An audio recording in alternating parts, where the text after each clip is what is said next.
All right, guys, today we're going to talk real quick about ratios. So let's get started.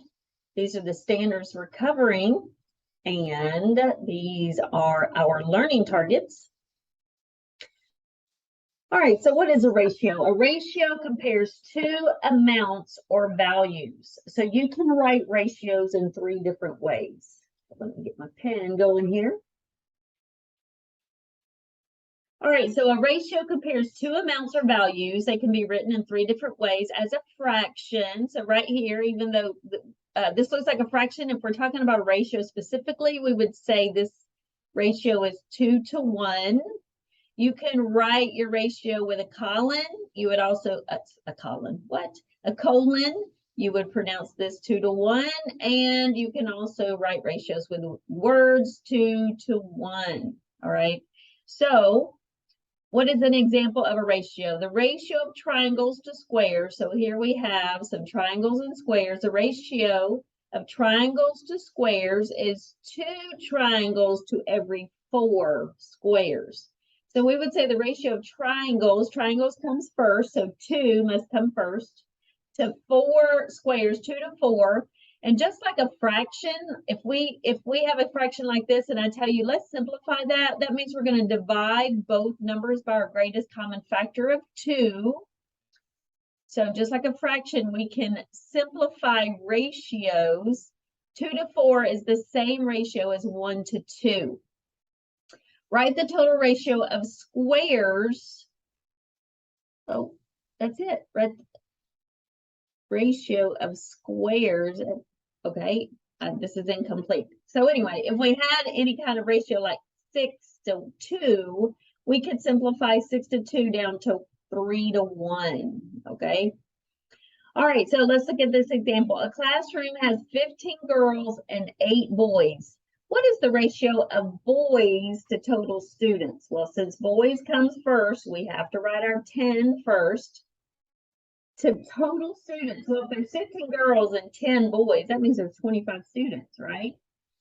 Well, just like a fraction, you can simplify this by dividing both of these numbers by the greatest common factor. The greatest common factor of 10 and 25 is 5. So 10 divided by 5 is 2. 25 divided by 5 is 5. So simplifying, we can say the ratio of boys to total students is 2 to 5. Number 2, what is the ratio of girls to boys? So what is the ratio of boys? Did I read that wrong? Boys, 10 boys to every 15 girls. Once again, we would want to simplify that, divide them both by 5, and we get 2 to 3. And that's number 2.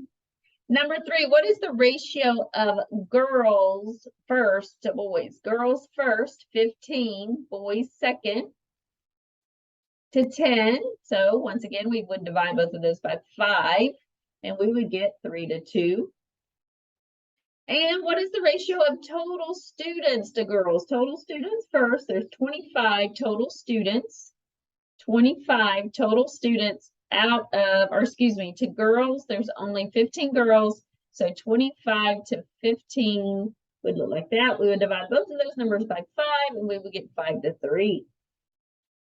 All right, so don't forget, there's 3 ways to write ratios. A fraction looks like a fraction. Write it with a colon, and you can also write it with words. All right, moving on. So here is a 7.5-minute video. I want you guys to pause the video of my video and watch this video for some more examples of writing ratios. So ratios are simplified using the same rules as fractions. So we are going to simplify each of these ratios by dividing both numbers by the greatest common factor. So they gave us the example 6 to 8. We can divide 6 and 8 both by 2. And when we divide 6 and 8 by 2, we create an equivalent ratio in simplest form, 3 to 4. These ratios are equivalent, and this one's in simplest form. So let's practice these. You guys pause the video and see if you can figure out how to write these in simplest form. 9 to 6. I know both of these numbers are divisible by 3. So we're going to divide everything by 3, and we get 3 to 2. 25 to 5, we can divide these two numbers by 5. We're going to divide everything by 5. And so we're going to write 5 to 1, 5 to 1. And then 12 to 36. Did you guys figure out the greatest common factor? It's 12. So simplify, this would be 1 to 3. I hope you got all 3 of those right. I bet you did. All right, so equivalent ratios are ratios that represent the same fractional number, value, or measure. You can find an equivalent ratio by multiplying or dividing both terms of a ratio by the same number. So if we start out with a ratio of 6 to 7, as long as we do the same thing mathematically to both of these numbers, we can create equivalent ratios. For example, if we want to multiply both of these digits by 2, an equivalent ratio would be 12 to 14. We can multiply both numbers by 3. An equivalent ratio of 6 to 7 would be 18 to 21. And then if we multiply both numbers by 4, our equivalent ratio would be 24 to 28. We can also create equivalent ratios by dividing. So if we take 48 and 36 and divide them both by 2, an equivalent ratio to 48 to 36 is 24 to 18. Dividing both by 3, we would create 16 to 12. I did not mean to change the, I'm going the wrong way, you guys. And both divided by 4, an equivalent ratio would be 12 to 9. All right, using a table, find 4 equivalent ratios to 2 to 7. All right, you guys pause the video and see if you can come up with 4 different ratios that are equal. All right, if I just multiply them both by 2, I get 4 to 14. I could multiply 2 and 7 by 3, and I get 6 to 21. I could divide them both by, multiply, am I saying divide? Multiply them both by 2, 3, 4, and I get 8 to 28. Or multiply them both by 5, and I would get 10 to 35. All right. And of course, we could create an infinite number of equivalent ratios because we can always keep the multiplying forever and ever.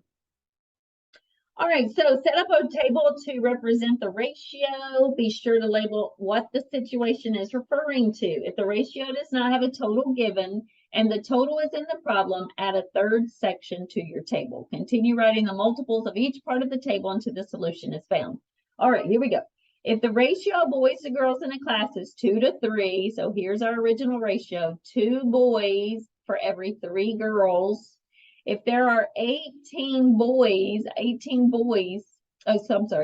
there are 18 girls in the class, how many boys are in the class? Well, we could make a chart like this, and we can multiply both numbers by 2, multiply both numbers by 3, and we would keep doing this until we found how many boys there are if there's 18 girls. Well, 3 times 6 is 18, so if we multiply 2 by 6, the answer is 12. If there were 18 girls in the class, that means there would be 12 boys in the class.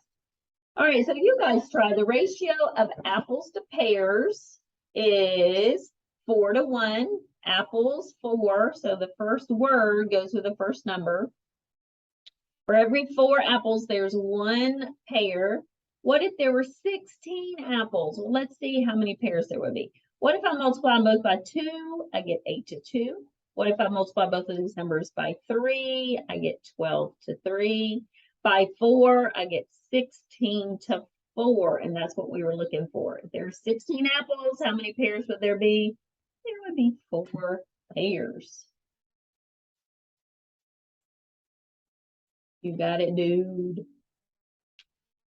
All right, so let's try practicing these. Write the ratio, simplify if possible. So here we have how many blue circles to total shapes. So let's count our total shapes. 1, 2, 3, 4, 5, 6, 7, 8, 9, 10, 11, 12, 13, 14, 15, 16, 17. I have 18. I'm gonna write this so I don't forget. All right, what is the total of circles to total shapes? So I know there's 18. So there's 1, 2, 3, 4, 5, 6 blue circles. And if I divide both of these numbers by 6, I get 1 to 3. All right, I want you guys to pause the video and I want you to do the rest of these and then check your answer.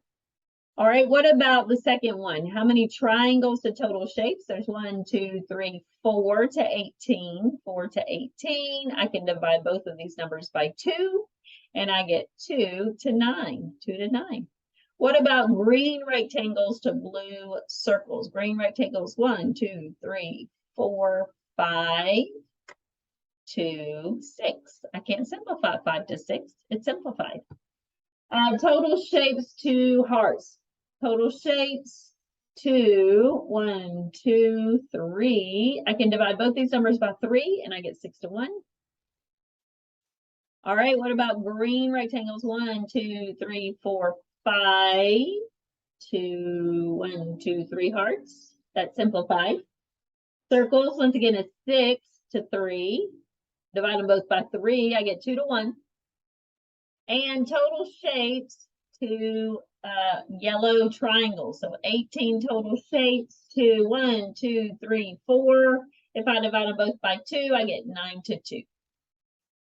All right, how'd you guys do? I bet you did great. All right, and then write equivalent ratios. We practiced that, so I want you guys to do that on your own. Now, sometimes you'll have to figure out if ratios are equivalent. So there's 2 different ways that I would suggest that you do this.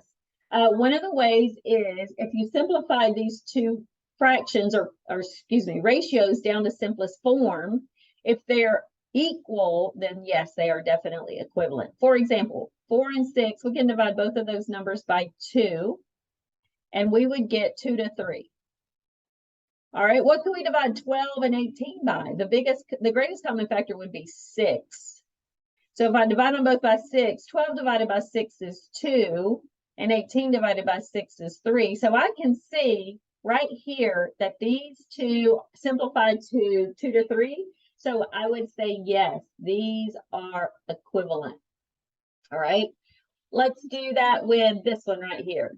So 6 to 7, that is simplified. You can't, there's no common factor between 6 and 7 besides 1. What about 12 and 15? Do they have a common factor? They do. The common factor would be a 3. So if I divide 12 by 3, I get 4, and 15 by 3, I get 5. So is 6 to 7 equal to 4 to 5? No, absolutely not. This is a big no. These are not equivalent. Now, the other way you can see if there are two ratios are equivalent is by cross products. If you multiply top to bottom or bottom to top, it doesn't matter. If you get the same cross product, they are equal. All right, so for example, if I multiply 20 times 3, I get 60. Well, if I multiply 7.5 times 8, guys, I also get 60. So if you find the cross products and the cross products are equal, then yes, these ratios are equivalent. All right, so why don't you try both methods on these 2 down here? I want one of them you to simplify. Let's simplify this one to lowest terms. And on this one, I want you to find the cross products and determine if they are equivalent. All right, did you guys try them?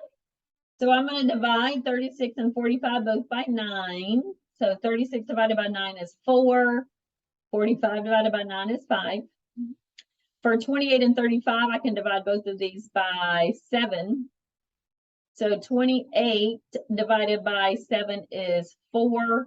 And 35 divided by 7 is 5. So are they equivalent? Yes, they are. All right, with this one, I said, let's find cross products. So I'm going to multiply 32 times 26. So 32 times 26 this way, 832.